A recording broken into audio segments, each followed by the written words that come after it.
Na palavra de Deus está escrito: de graça recebeste, de graça dai. Ajude-nos a compartilhar o Evangelho. Dê o seu like, inscreva-se no nosso canal e ative o sininho. Obrigado. Mas há um Deus nos céus que revela os segredos.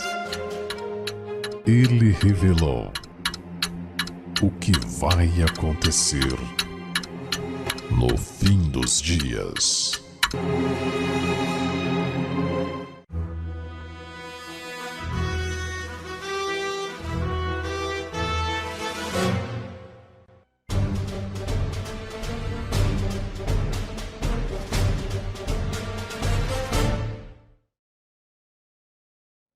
Parágrafo 25 da encíclica. Muitos pobres vivem em lugares particularmente afetados por fenômenos relacionados com o aquecimento, e os seus meios de subsistência dependem fortemente das reservas naturais e dos chamados serviços do ecossistema, como a agricultura, a pesca, os recursos florestais. Todos esses gozam de reduzido acesso a serviços sociais e de proteção.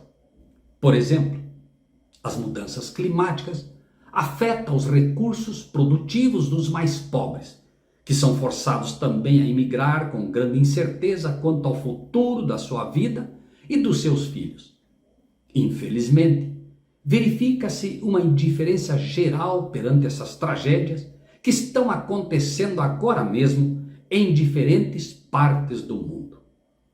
A falta de reações diante destes dramas dos nossos irmãos e irmãs é um sinal da perda do sentido de responsabilidade pelos nossos semelhantes, sobre o qual se funda toda a sociedade civil.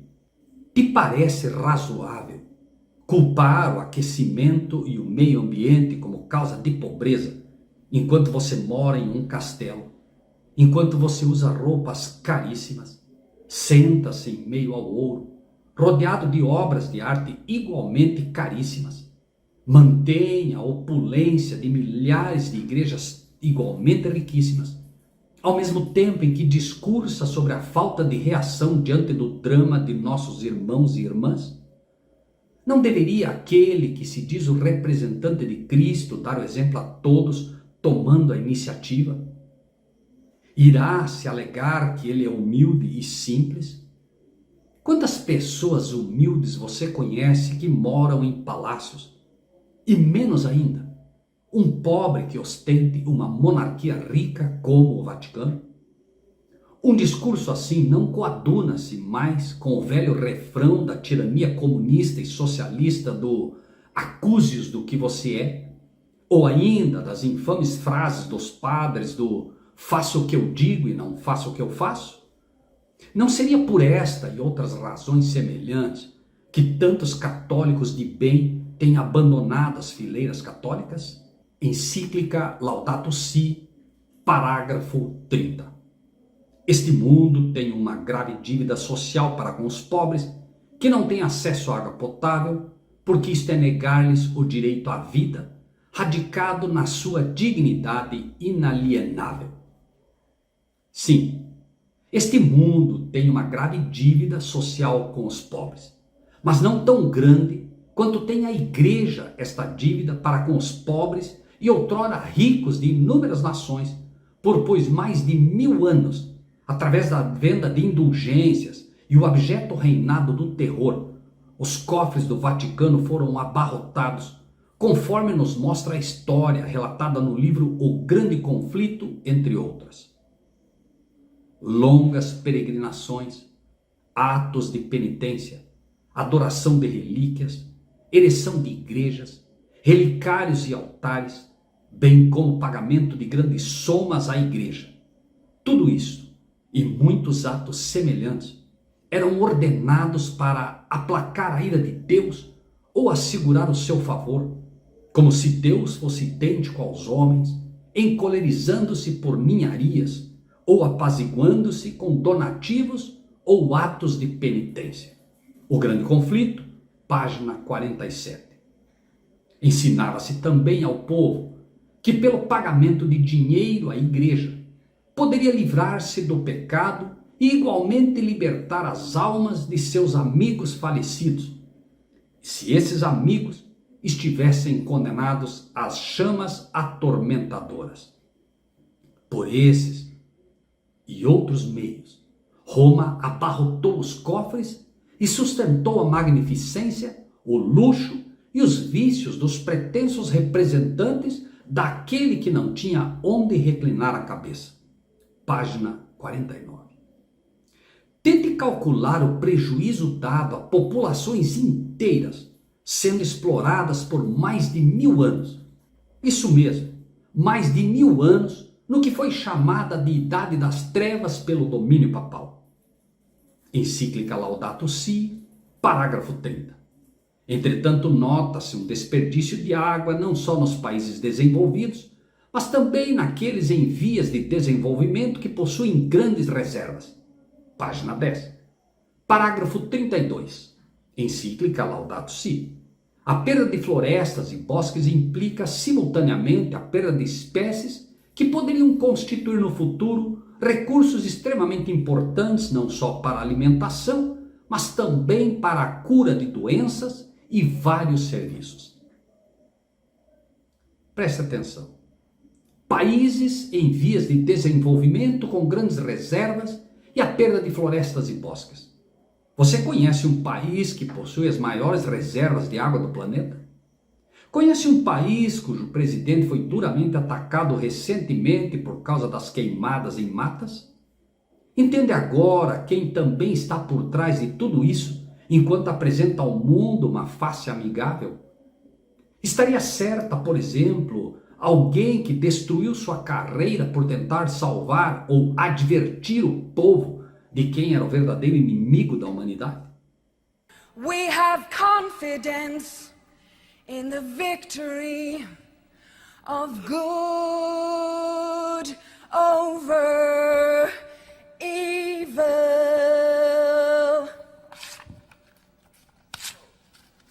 Fight the real enemy.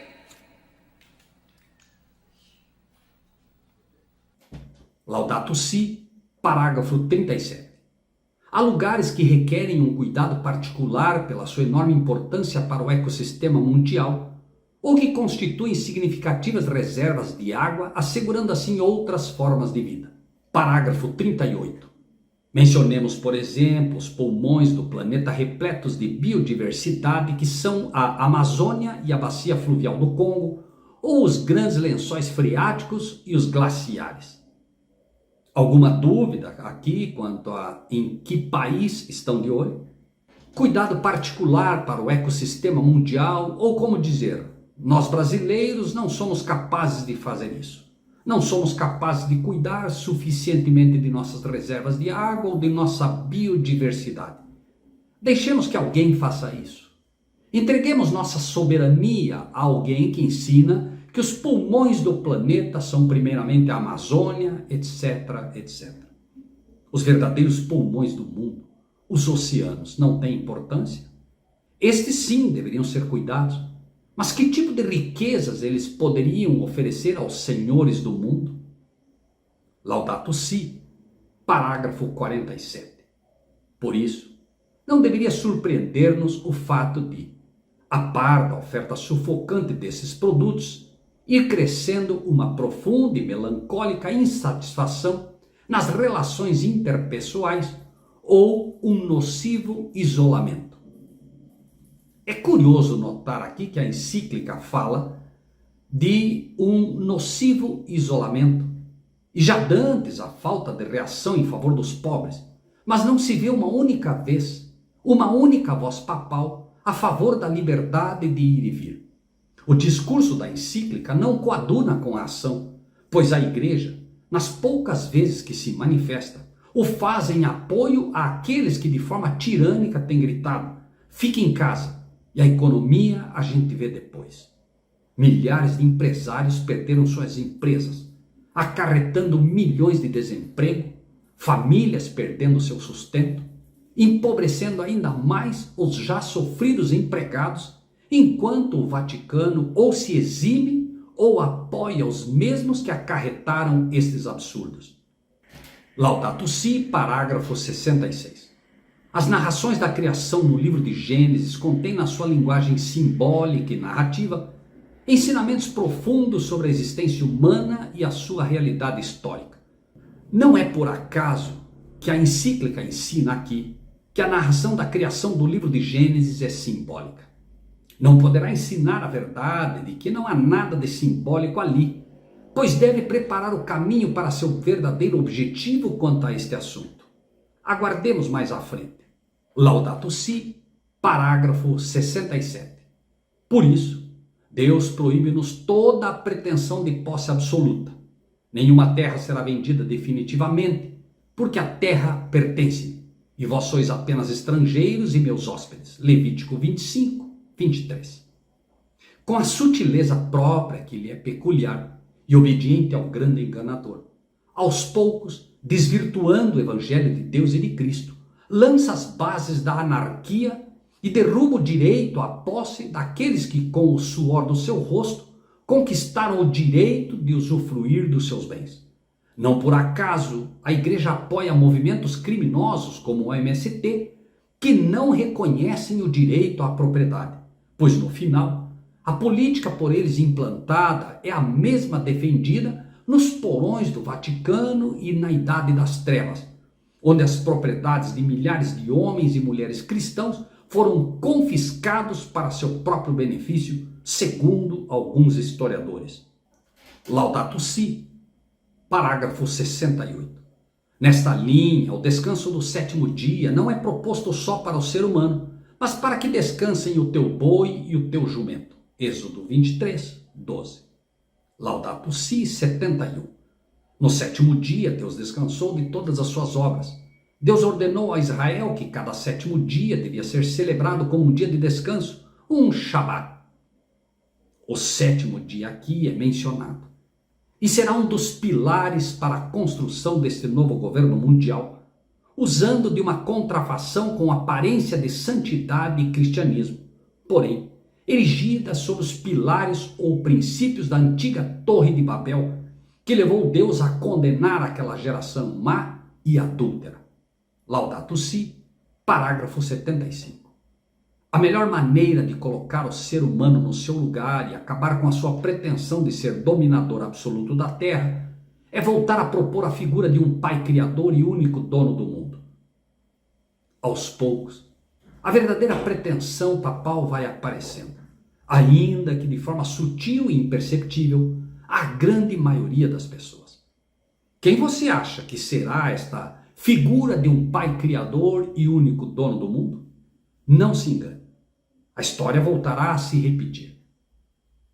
Veja o que encontramos no livro A Grande Controvérsia, na página 50.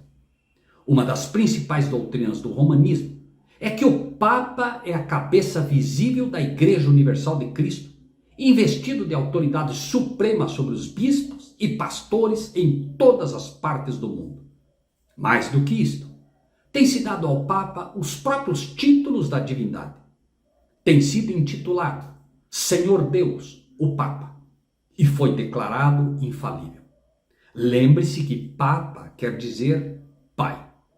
No mesmo livro, encontramos o seguinte relato à página 58. Uma flagrante ilustração do caráter tirânico do Papa Gregório VII se nos apresenta no modo com que tratou o imperador alemão Henrique IV. Por haver tentado desprezar a autoridade do Papa, o Papa declarou a este excomungado e destronado. Aterrorizado pela deserção e ameaças de seus próprios príncipes, que por mandado do Papa eram incentivados na rebelião contra ele, Henrique pressentiu a necessidade de fazer as pazes com Roma. Chegando ao castelo para onde o Papa Gregório se retirara, foi conduzido, sem seus guardas, a um pátio externo, e ali, no rigoroso frio do inverno, com a cabeça descoberta, descalço e miseravelmente vestido, esperou a permissão do Papa a fim de ir à sua presença. O pontífice não se dignou de conceder-lhe o perdão, senão depois de haver ele permanecido 3 dias jejuando e fazendo confissão. E o Papa Gregório, envadecido com seu triunfo, jactava-se de que era seu dever abater o orgulho dos reis. Poderíamos dizer que isso tudo faz parte do passado e que a Igreja se arrependeu de todas estas e outras atrocidades cometidas. Mas não se engane, Roma não muda. Todas as heresias criadas na chamada época das trevas continuam aí.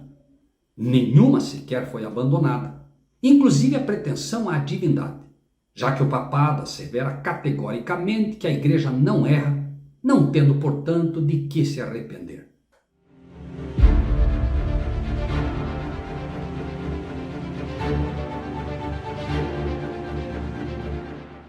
Em breve, mensagens como essa serão proibidas. Assim, se você não é inscrito no nosso canal, inscreva-se. Ajude-nos, inscreva seus amigos, convide-os para fazer parte deste canal. E que Deus seja contigo.